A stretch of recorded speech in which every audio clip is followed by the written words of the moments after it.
સમાચારમાં હવે વાત મોરબીની કે જ્યાં મનપાની સિમેન્ટની થેલીઓ પથ્થર બની જવાનો મામલો।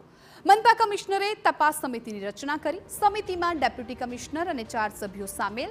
તપાસ સમિતિ 25 ફેબ્રુઆરી સુધીમાં રિપોર્ટ આપશે।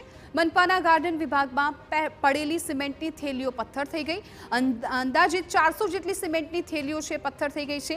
વર્ષ 2020માં જન ભાગીદારીથી રોડ બનાવવા માટે મટીરિયલ છે એ આપવામાં આવ્યું હતું, પરંતુ આ તમામ થેલીઓ જાણે પથ્થર થઈ ગઈ છે તે પ્રકારનું આ વિડીયોમાં પણ દેખાઈ રહ્યું છે।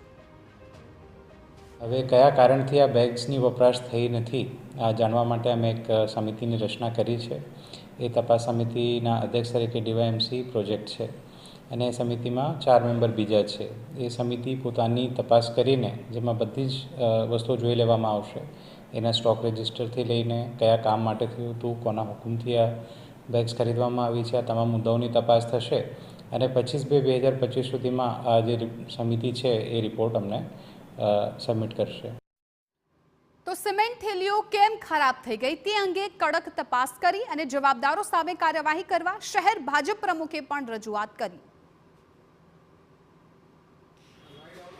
એમાં બેન્ચમાં જોતા 2020ની સિમેન્ટ હોય એવું મને જાણવા મળ્યું છે। તો એ ટાઈમે આ સિમેન્ટનો ઉપયોગ ક્યાં કરવામાં આવેલો, કયા કારણોથી બગડી ગઈ છે અને કેમ અત્યાર સુધી પડી રહેતી ને અત્યારે કેમ નગરપાલિકાના ગ્રાઉન્ડમાં આવી છે, એમની યોગ્ય તપાસ થવી જોઈએ। એના માટે અમે મોરબી મહાનગરપાલિકાના કમિશનરને અમારા તરફથી રજૂઆત કરશું કે આ પ્રકરણને પોતાની રીતના જોઈ અને આમાં જે કસૂરવાર હોય એની સામે કાયદેસરની કાર્યવાહી કરે।